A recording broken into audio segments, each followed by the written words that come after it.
Assalamualaikum warahmatullahi wabarakatuh. Selamat pagi, salam sejahtera untuk kita semua. Bapak Ibu guru hebat di seluruh Indonesia, pada kesempatan yang berbahagia ini, saya akan menyampaikan asesmen kompetensi minimum dalam perspektif peningkatan kualitas pembelajaran. Kegiatan ini dilakukan sebagai bagian dari pengimbasan BIMTEK Guru Belajar Seri AKM Kompetensi Minimum yang dilaksanakan oleh Kementerian Pendidikan dan Kebudayaan. Bapak Ibu yang berbahagia, perkenalkan saya Jailani Risman, Kepala SDN Pasawahan, Cicurug, Kabupaten Sukabumi, Provinsi Jawa Barat, yang akan berbagi dengan Ibu Bapak yang mungkin saja tidak berkesempatan untuk mengikuti kegiatan BIMTEK Guru Belajar Seri AKM. Dengan harapan setelah Ibu Bapak mengikuti apa yang saya sampaikan pada kesempatan ini, Ibu dan Bapak memiliki pemahaman yang sama dengan saya tentang asesmen kompetensi minimum tersebut. Pada kesempatan yang berbahagia ini, saya akan mencoba menjelaskan asesmen nasional dan asesmen kompetensi minimum, mulai dari pengantar, kemudian apa asesmen nasional dan AKM itu, kemudian mengapa itu dilakukan, bagaimana prosesnya, serta kapan dilakukan.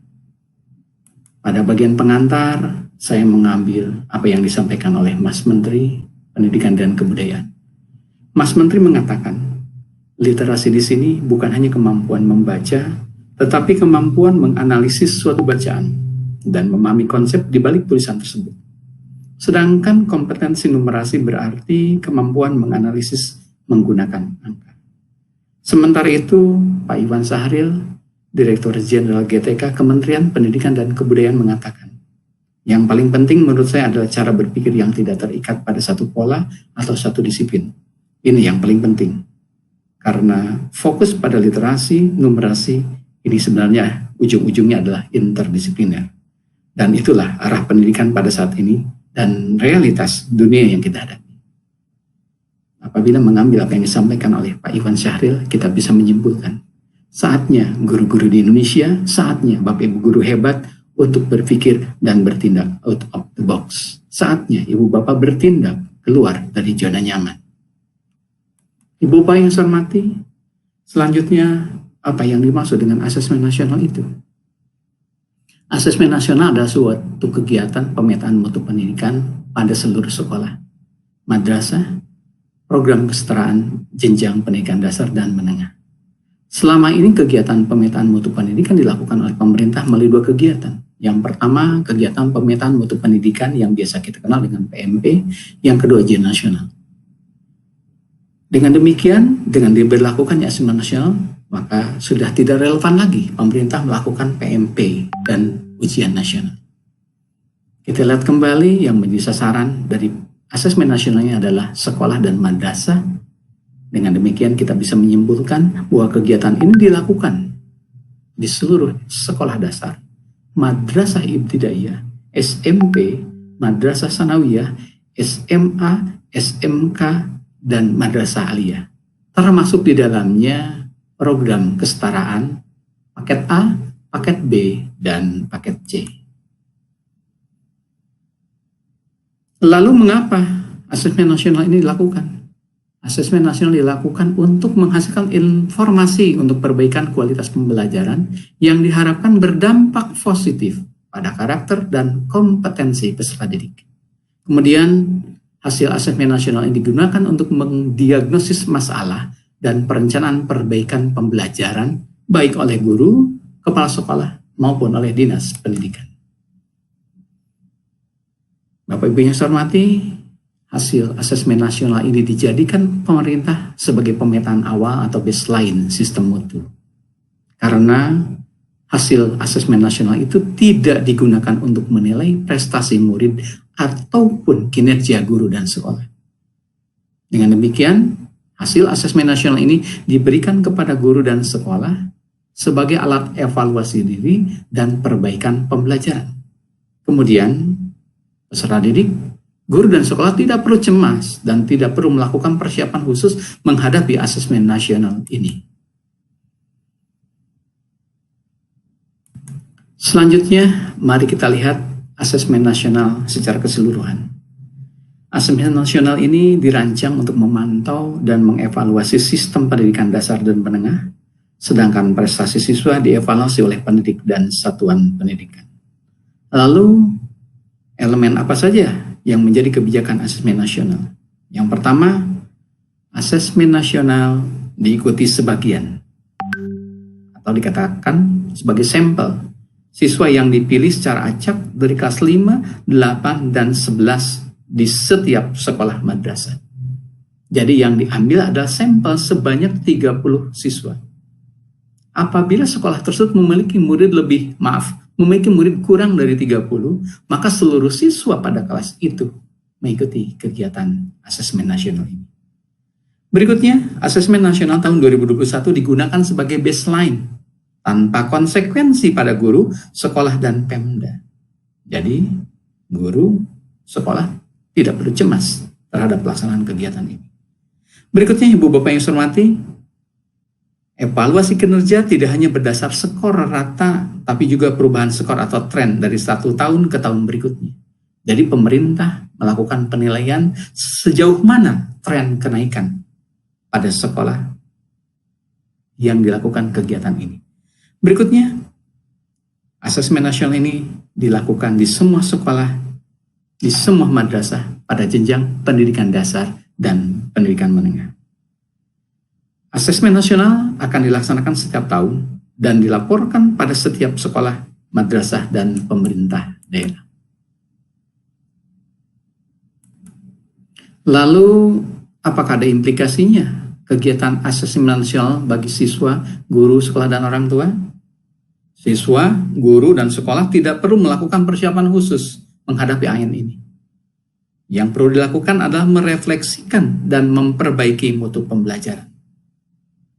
Siswa kelas 5, 8, dan 11 tidak perlu menyiapkan diri secara khusus untuk AN. Siswa kelas 6, 9, dan 12 dapat fokus pada ujian sekolah dan seleksi masuk jenjang pendidikan berikutnya. Sementara itu, guru terus meningkatkan kemampuan melakukan asesmen serta melakukan pembelajaran yang menumbuhkan daya nalar dan karakter secara utuh.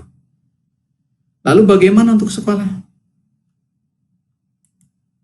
Bagi sekolah memfasilitasi guru untuk melakukan refleksi dan perbaikan pembelajaran serta memanfaatkan hasil AN ini untuk evaluasi dan perencanaan program. Orang tua tidak perlu mencari bimbingan belajar atau buku-buku latihan AN. Lebih baik dorong anak untuk membaca secara luas dan mengembangkan minatnya secara lebih mendalam. Bapak Ibu yang saya hormati, mari kita lihat apa manfaat asesmen nasional. Asesmen nasional memiliki 3 manfaat. Yang pertama, sebagai potret kualitas pembelajaran di sekolah dan daerah. Sekolah yang melakukan kegiatan asesmen ini secara langsung memberi potret kualitas sekolah yang sebenarnya, termasuk di dalamnya pemerintah daerah. Dinas pendidikan setempat akan tahu potret pendidikan atau kualitas pendidikan di sekolah, di daerah masing-masing. Selanjutnya, hasil asesmen nasional ini dijadikan umpan balik peningkatan kualitas pembelajaran di sekolah dan di daerah. Yang terakhir, asesmen nasional ini dijadikan sebagai dasar penyusunan program peningkatan kualitas pembelajaran di sekolah dan daerah. Ibu Bapak yang saya hormati, asesmen nasional mendorong guru untuk mengembangkan kompetensi kognitif yang mendasar sekaligus karakter murid secara utuh. Lalu, mengapa mengukur literasi dan numerasi? Literasi membaca dan numerasi adalah 2 kompetensi minimum bagi murid untuk bisa belajar sepanjang hayat dan berkontribusi pada masyarakat. Menurut studi nasional dan internasional, tingkat literasi murid Indonesia masih rendah. Ini dibuktikan dari kegiatan yang diikuti oleh pelajar Indonesia melalui kegiatan PISA dan TIMSS. Ternyata posisi literasi numerasi anak-anak kita, anak-anak Indonesia masih jauh dari kemampuan anak-anak di negara Asia Tenggara. Berikutnya, mengapa juga mengukur karakter? Bapak Ibu yang saya hormati, pendidikan bertujuan mengembangkan potensi murid secara utuh. Asesmen nasional mendorong mengembangkan sikap, nilai atau values, dan perilaku yang mencirikan pelajar Pancasila. Agar berdampak positif, hasil asesmen ini tentu saja perlu ditindaklanjuti. Hasil asesmen nasional perlu digunakan untuk diagnosis masalah dan perencanaan perbaikan pembelajaran oleh guru, kepala sekolah, dan dinas pendidikan. Ibu Bapak yang saya hormati, di awal sudah dijelaskan, salah satu tujuan akhir pembelajaran adalah siswa Indonesia memiliki kecakapan hidup abad 21. Apa saja yang termasuk kecakapan hidup abad 21 itu? Yang pertama, memiliki kecakapan belajar dan berinovasi. Yang kedua, kecakapan menggunakan teknologi informasi. Dan yang ketiga, kecakapan hidup untuk bekerja dan berkontribusi pada masyarakat. Inilah 3 kecakapan hidup yang harus dimiliki dan dikuasai oleh pelajar-pelajar Indonesia agar dia mampu bertahan hidup, mampu mengembangkan potensi dirinya, dan mampu bermanfaat bagi kehidupan dirinya dan kehidupan bermasyarakat.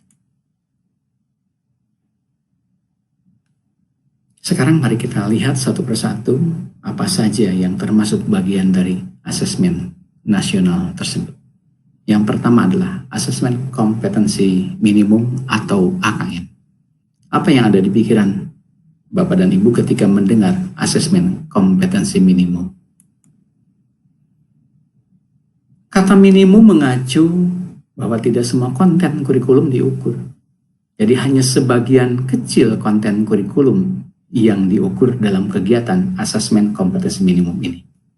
Kemudian AKM mengukur keterampilan dasar literasi, baca dan numerasi, kemampuan bernalar tentang teks angka. Kompetensi tersebut dibangun dari jenjang dasar sampai menengah dalam suatu learning progression.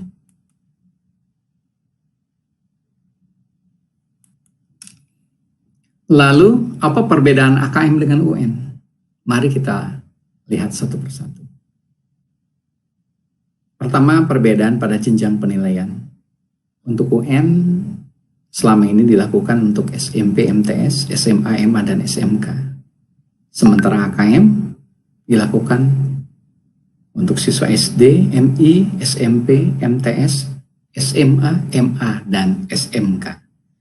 Level muridnya UN itu tingkat akhir, kelas 6, kelas 9, dan kelas 12. Sementara AKM itu dilakukan pada siswa kelas 5, kelas 8, dan kelas 11. Lalu subjek muridnya, kalau UN diikuti oleh seluruh murid, bersifat sensus. Sementara AKM diikuti oleh sebagian murid, sifatnya sampel, tetapi diikuti oleh seluruh sekolah. Kemudian jenis tesnya seperti apa? Untuk UN itu biasa dikatakan high stake, sementara untuk AKM disebutnya low stake. Model soalnya di UN pilihan ganda dan isian singkat saja. Sementara di AKM pilihan ganda kompleks menjodohkan isian dan uraian. Itu barangkali perbedaan yang mendasar antara UN dan AKM. Asesmen nasional terdiri dari 3 kegiatan. Yang pertama asesmen kompetensi minimum, yang kedua survei karakter, dan yang ketiga survei lingkungan belajar. Bapak Ibu yang saya hormati, mari kita lihat satu persatu. Yang menjadi peserta AKM adalah seluruh satuan pendidikan, bersifat sensus tentunya. Tetapi tidak semua murid, bersifat sampel, dan dipilihnya pun secara acak. Setiap sekolah mengikut sertakan 30 murid yang ditentukan oleh sistem, ditentukan secara acak Tahu-tahu sekolah mendapat data 30 peserta didik mengikuti kegiatan AKM tersebut. Lalu bagaimana kalau sekolah itu muridnya kurang dari 30? Ya tentu saja seluruh murid yang ada di sekolah itu melakukan kegiatan atau mengikuti kegiatan AKM ini. Yang menjadi kriteria peserta asesmen nasional adalah sekali lagi seluruh satuan pendidikan di Indonesia pada jenjang dasar dan jenjang menengah. Berikutnya, tidak semua murid ditentukan pemilihannya secara sampel, secara acak. Diambil dari kelas 5, 8, dan 11, dan seluruh peserta mengerjakan tes literasi membaca, tes literasi numerasi, survei karakter, dan survei lingkungan belajar. Asesmen kompetensi minimum, seperti awal dikatakan, terdiri dari 2 kegiatan. Yang pertama, literasi membaca, dan yang kedua, literasi numerasi. Asesmen kompetensi minimum ini lebih mengukur pada kemampuan kognitif siswa kelas 5, kelas 8, dan kelas 11. Komponen AKM literasi membaca terdiri dari konten, proses kognitif, dan konteks. Mari kita bedah satu persatu. Yang pertama konten. Konten AKM literasi membaca itu terdiri dari 2. Yang pertama teks informasi, yang kedua teks fiksi. Teks informasi bertujuan untuk memberikan fakta, data, dan informasi dalam rangka pengembangan wawasan serta ilmu pengetahuan yang bersifat ilmiah. Sementara teks fiksi bertujuan untuk memberikan pengalaman, mendapatkan hiburan, menikmati cerita, dan melakukan perenungan kepada pembacanya. Lalu bagaimana proses kognitifnya? Proses kognitifnya dilakukan dalam 3 tahap. Yang pertama menemukan informasi, mencari, mengakses, serta menemukan informasi tersurat dari wacana. Yang kedua, interpretasi dan integrasi, yaitu memahami informasi tersurat maupun tersirat, memadukan interpretasi antar bagian teks untuk menghasilkan inferensi. Proses kognitif yang ketiga yaitu evaluasi dan refleksi. Menilai kredibilitas, kesesuaian maupun keterpercayaan teks, serta mampu mengakses isi teks dengan hal lain di luar teks. Jadi pada proses kognitif yang ketiga ini diharapkan anak-anak mampu mengaitkan antara teks yang dia baca dengan hal lain di luar teks tersebut. Kemudian yang menjadi konteks dari literasi membaca, yang pertama personal, ini berkaitan dengan kepentingan diri secara pribadi. Yang kedua sosial budaya, ini berkaitan dengan kepentingan antar individu, budaya, dan hidup atau isu kemasyarakatan. Sementara yang ketiga, konteks saintifik, berkaitan dengan isu, aktivitas, serta fakta ilmiah baik yang telah dilakukan maupun yang bersifat futuristik. Lalu apa komponen AKM numerasi? Yang pertama konten.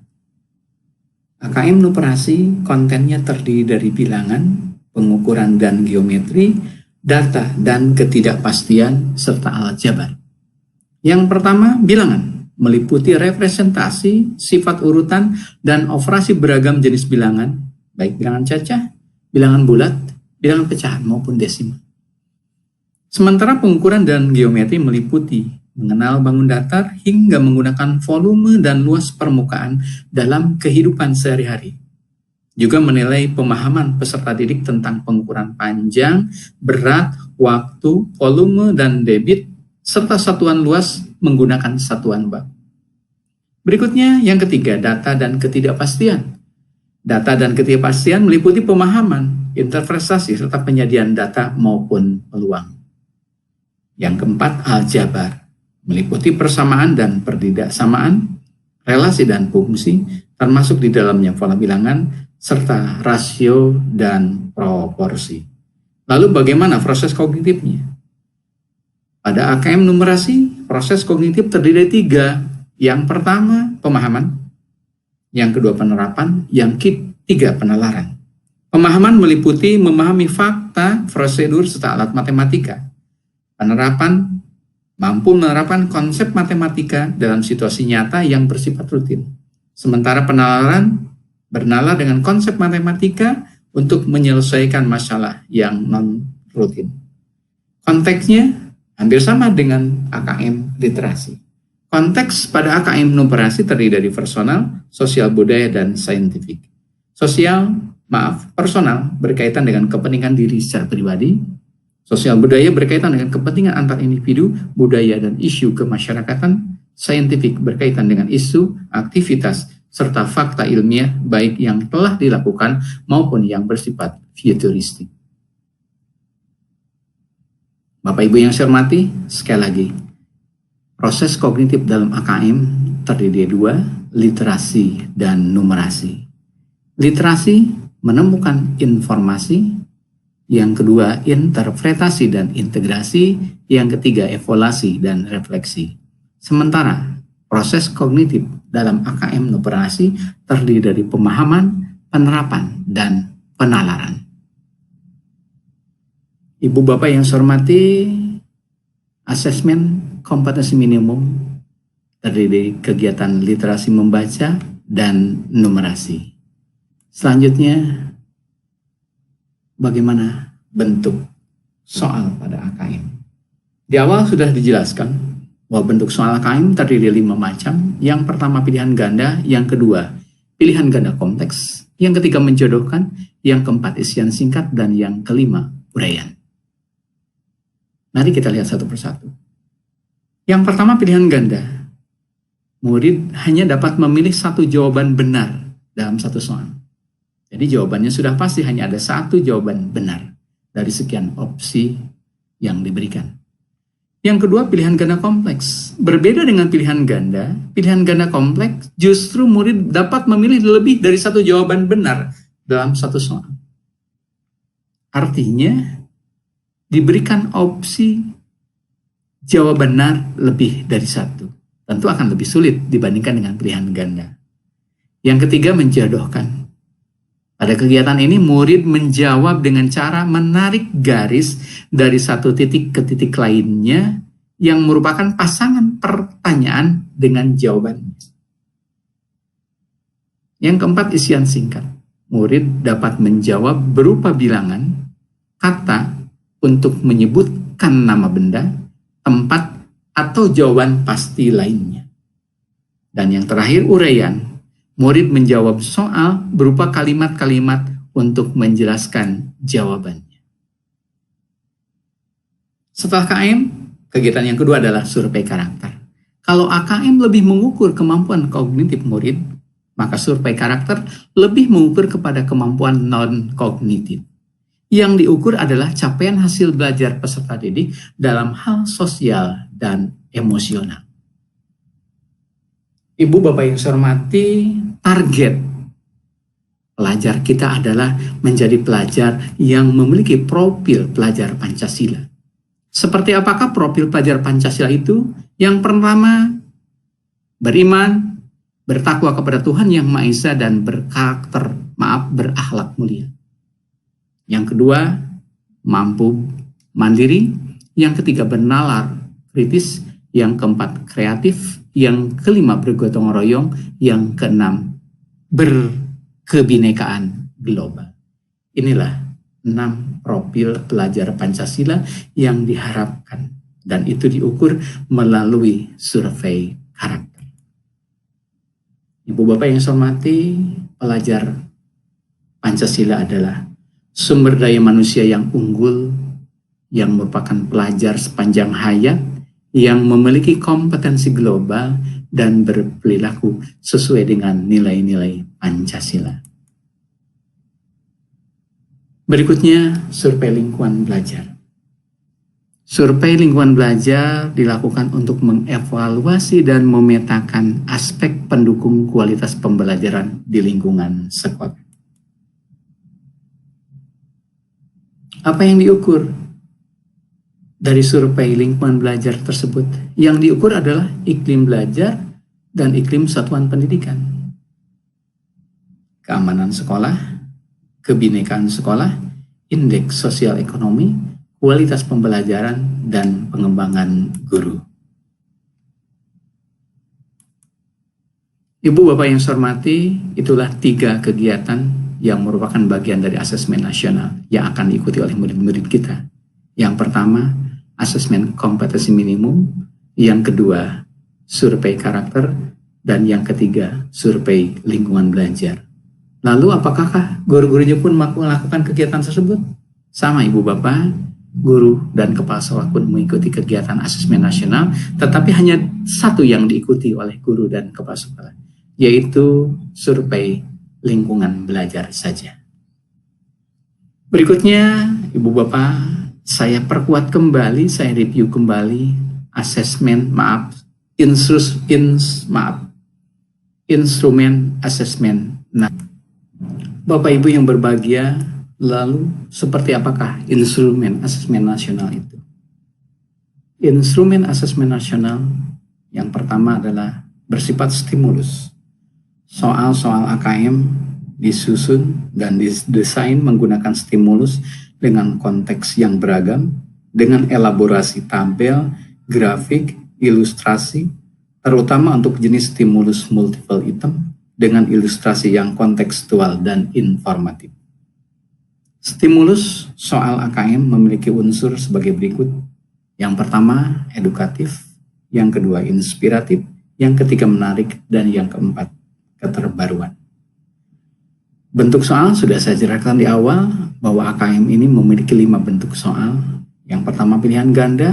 Kedua, pilihan ganda kompleks. Yang ketiga, menjodohkan. Yang keempat, isian atau jawaban singkat. Dan yang kelima, uraian atau esai. Lalu moda apa yang digunakan pada kegiatan asesmen nasional ini?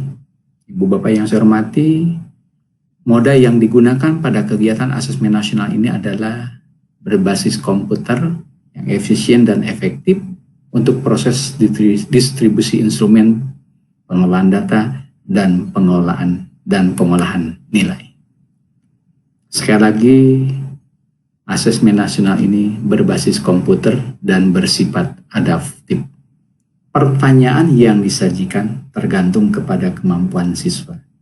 Dalam hal ini, pada level awal, setiap peserta mendapat soal yang sama. Soal itu adalah soal yang berada pada level antara level 1 dan level 2. Apabila peserta mampu menjawab soal tersebut, maka dia akan berpindah ke level yang lebih sulit.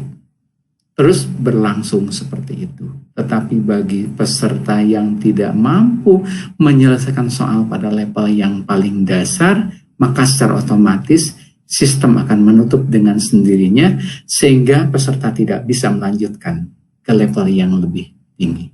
Itu yang dikatakan bersifat adaptif. Jadi tidak seluruh siswa, tidak seluruh peserta menyelesaikan jumlah soal yang sama. Itu semua tergantung kepada kemampuan peserta masing-masing. Bapak Ibu yang saya hormati, di awal dikatakan anak tidak perlu dilatih menyelesaikan soal-soal. Anak-anak tidak perlu melakukan kegiatan bimbingan belajar. Yang perlu dilakukan oleh guru adalah perbaikan pembelajaran dan perbaikan asesmen. Sebagai contoh, bisa dilihat pada tabel berikut. Guru harus mampu memilih model pembelajaran yang sesuai dengan karakteristik, sesuai dengan kemampuan peserta didik. Salah satunya adalah model pembelajaran yang merangsang high order thinking skill atau berpikir tingkat tinggi. Pilih pembelajaran saintifik, bisa inquiry learning, bisa discovery learning, bisa problem-based learning, bisa juga project-based learning. Model-model pembelajaran inilah yang merangsang yang merangsang anak berpikir tingkat tinggi. Setelah itu baru lakukan kegiatan AKM. Jadi bukan dilatihkan soal-soal AKM-nya, tetapi perbaiki proses pembelajaran, perbaiki proses asesmennya. Lalu kapan asesmen nasional ini diselenggarakan? Berdasarkan informasi terakhir, Ibu Bapak yang saya hormati, asesmen nasional diselenggarakan pada bulan September, Oktober 2021. Itu pun apabila pandemi COVID-19 sudah mengalami penurunan. Bapak Ibu yang saya hormati, sebagai review, saya sampaikan kembali bahwa asesmen nasional ini dilakukan selama 2 hari. Untuk SD hari pertama, tes literasi selama 75 menit, survei karakter selama 20 menit. Untuk SMP dan SMA, tes literasinya 90 menit dan survei karakternya 30 menit.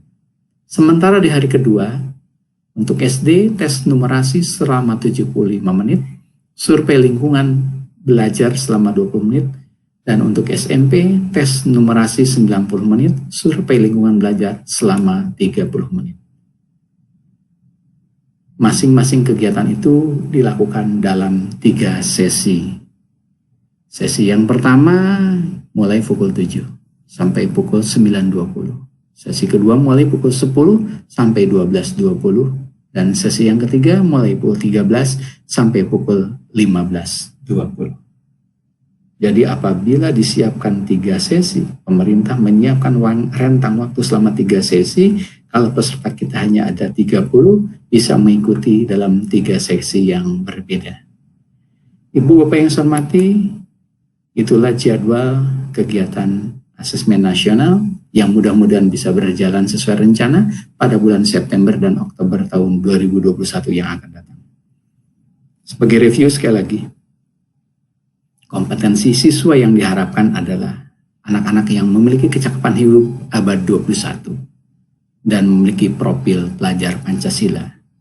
Kecakapan hidup abad 21 ada 3, profil pelajar Pancasila ada 6. Semua itu akan diukur melalui kegiatan asesmen nasional yang berupa AKM, asesmen kompetensi minimal atau minimum yang mengukur kemampuan kognitif. Yang kedua, melalui survei karakter yang mengukur kemampuan non-kognitif, dalam hal ini sikap dan value. Dan yang ketiga, survei lingkungan belajar untuk mengukur daya dukung kegiatan pembelajaran yang dilakukan oleh peserta didik di sekolah masing-masing. Ibu Bapak yang saya hormati, sekali lagi, asesmen nasional terdiri 3, AKM, survei karakter, dan survei lingkungan belajar. Asesmen kompetensi minimal terdiri dari 2 kegiatan, yaitu asesmen literasi membaca melalui kegiatan memahami, menggunakan, mengevaluasi, dan merefleksi.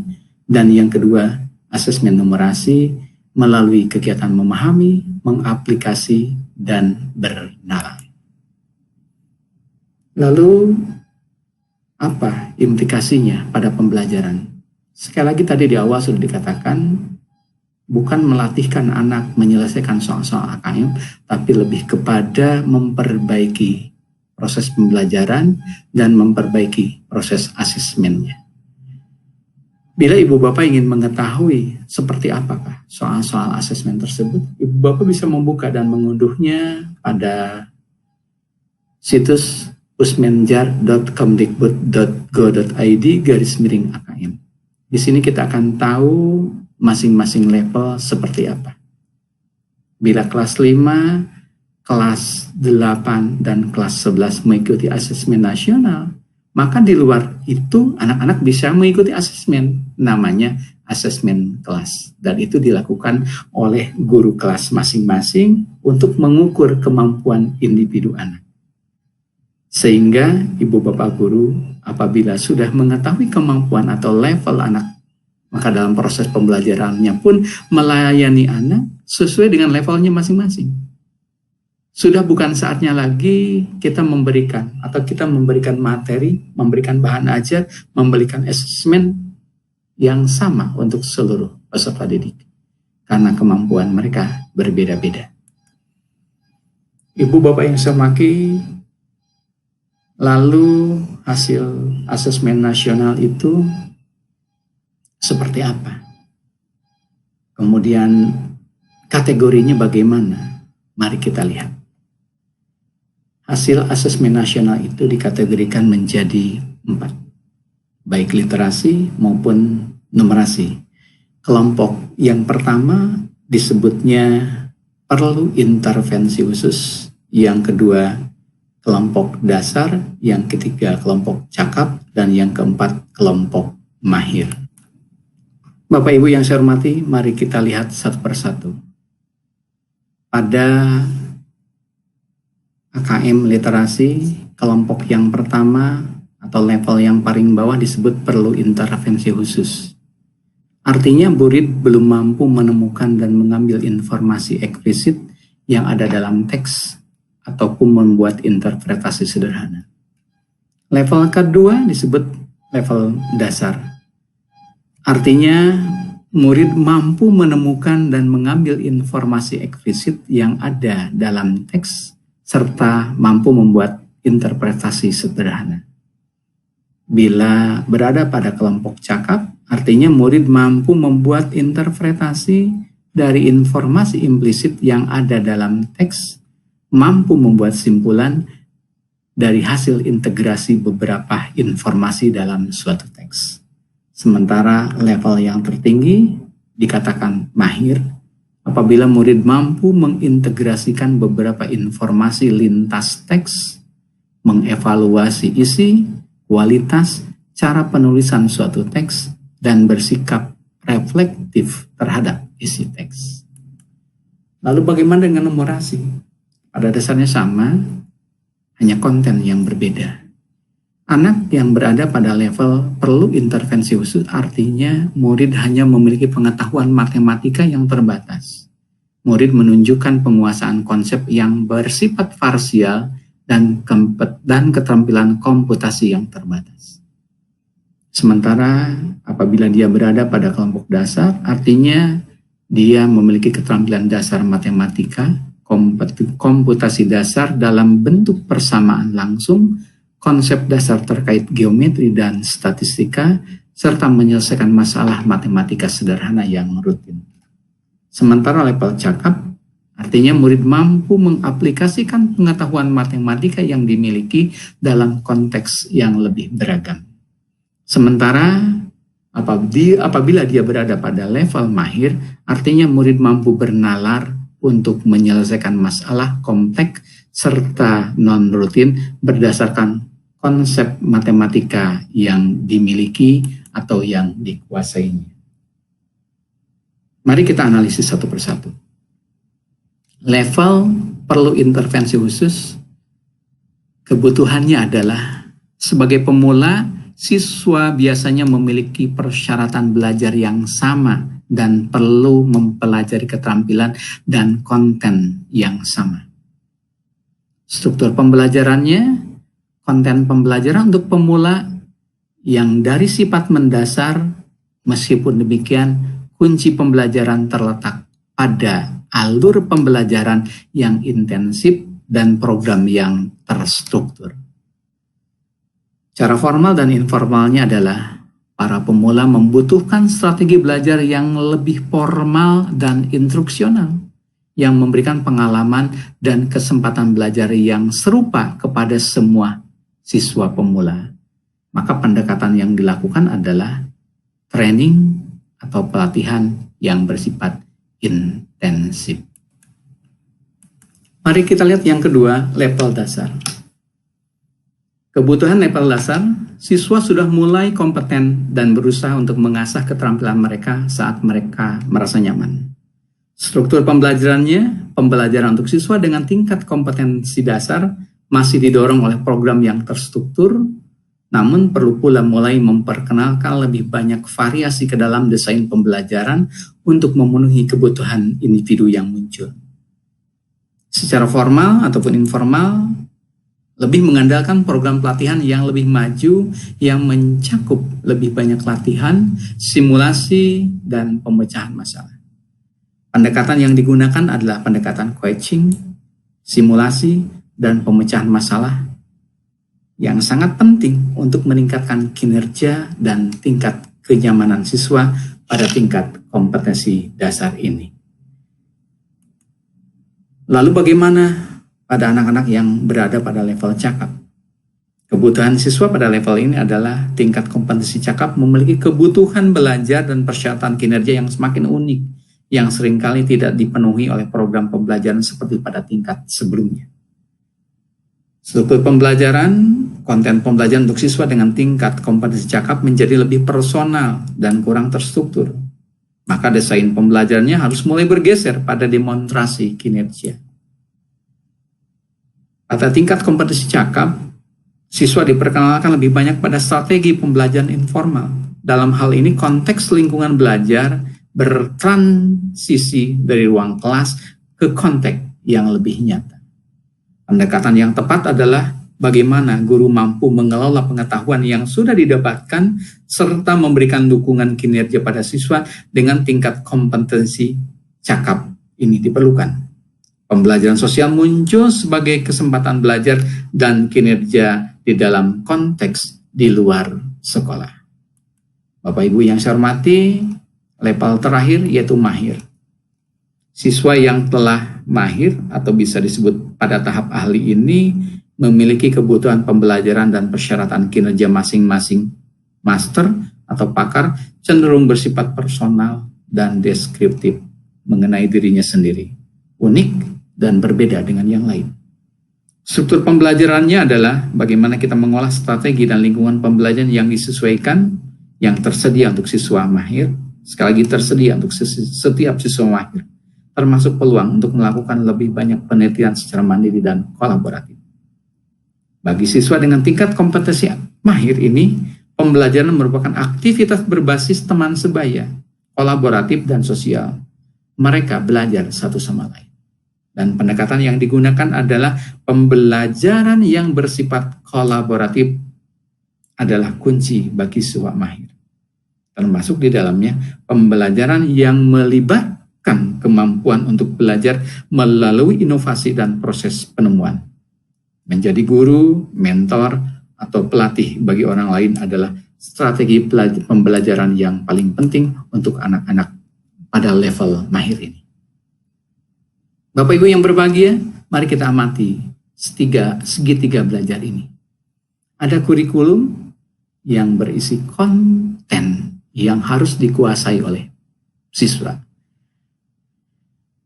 Konten kurikulum ini ditransfer kepada anak-anak melalui kegiatan pembelajaran.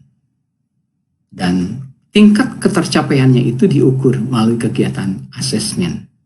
Inilah yang dikatakan segitiga belajar. Agar kurikulum ini tersampaikan dalam pembelajaran, maka diperlukan kompetensi guru yang luar biasa. Kemudian, agar pembelajaran, asesmen, dan kurikulum ini bisa berjalan beriringan, maka diperlukan kompetensi kepemimpinan sekolah. Semua itu tujuan adalah untuk memberikan pengalaman belajar kepada murid-murid kita. Ibu Bapak yang saya hormati, di awal sudah saya katakan, kunci keberhasilan itu ada dua. Yang pertama, perbaiki pembelajaran. Yang kedua, perbaiki asesmen. Berikut, kita bisa melihat apa perbedaan pembelajaran berbasis kompetensi dan pembelajaran berbasis konten.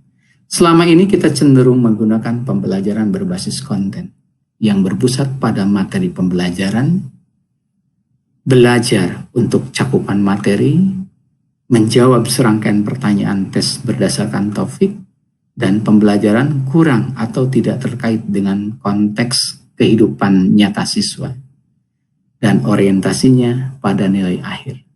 Sementara pembelajaran yang berbasis kompetensi lebih berpusat pada kebutuhan peserta didik. Hasil asesmen kompetensi nasional menentukan anak pada level mana, maka guru memiliki kewajiban memberikan dan melayani anak-anak sesuai dengan levelnya masing-masing. Yang kedua, belajar untuk pemahaman konsep dan keterampilan. Yang ketiga, menunjukkan kinerja dengan menerapkan konsep. Kemudian, pembelajaran terkait dengan konteks kehidupan nyata siswa itu sendiri, atau kita kenal dengan pembelajaran yang kontekstual. Dan yang kelima, orientasi pada proses dan penguasaan kompetensi. Bapak Ibu yang saya hormati, kita review ulang. Sekali lagi, literasi itu tidak terbatas pada keterampilan membaca dan menulis, yang cakupannya memberikan batasan pada pembelajaran bahasa saja. Tetapi, bisakah kemampuan literasi dikembangkan dan diterapkan dalam pelajaran bahasa? Misalnya seperti matematika, lalu bagaimana caranya? Berikut bisa mengambil salah satu praktik baik untuk melatihkan keterampilan numerasi pada matematika. Ini adalah kegiatan bereksplorasi dengan koordinat Kartesius, sebuah pengalaman literasi, numerasi, dan keterapan hidup yang dilakukan oleh guru Susan. Seperti apa kegiatan yang dilakukannya? Yang pertama, membacakan cerita bagaimana René Descartes menemukan sistem koordinat. Kemudian murid merasa senang dan memahami latar belakang di balik penemuan koordinat Kartesius tersebut. Langkah ketiga, melakukan permainan menemukan titik-titik konfigurasi rasi bintang. Yang keempat, murid diminta mengidentifikasi posisi bintang-bintang dengan menggunakan kombinasi X dan Y atau pasangan bilangan X, Y. Langkah kelima, melakukan permainan yang dilanjutkan dengan catur manusia. Yang keenam, melakukan diskusi manfaat koordinat Kartesius dalam kehidupan sehari-hari. Selanjutnya, melakukan permainan battleship. Yang terakhir, murid mengaplikasikan apa yang telah dipelajari dengan memproyeksikan motif ukiran Toraja pada sebuah bidang yang lebih luas dengan menggunakan sistem koordinat Kartesius. Lalu apa manfaat dari proses belajar tersebut? Guru Susan mengatakan, saya dapat mengatakan bahwa murid telah berhasil mengembangkan kemampuan literasi dan numerasinya karena telah mampu menggunakan konsep matematika dengan efektif dan percaya diri. Mampu menjelaskan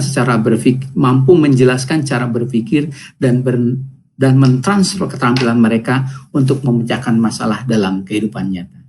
Mereka terus membangun kepercayaan bahwa matematika bukan sekedar pelajaran yang harus mereka hadapi di kelas, tetapi lebih dari itu, matematika merupakan sebuah keterampilan hidup yang membawa banyak manfaat bagi mereka.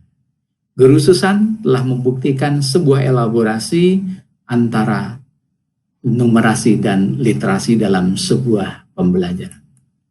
Ibu Bapak yang saya hormati, demikian asesmen kompetensi minimum dalam perspektif peningkatan kualitas pembelajaran. Semoga anak-anak kita mampu menyelesaikan kegiatan asesmen nasional yang akan mereka hadapi pada bulan September dan Oktober yang akan datang. Sudah menjadi kewajiban bagi kita, bagi Bapak Ibu para pendidik di seluruh Indonesia untuk menyiapkan mereka dengan melakukan dua hal penting. Perbaikan pembelajaran dan perbaikan asesmennya. Terima kasih. Mohon maaf atas segala kekurangan. Billahi taufiq wal hidayah. Wassalamualaikum warahmatullahi wabarakatuh. Selamat berjumpa dalam sesi-sesi berikutnya.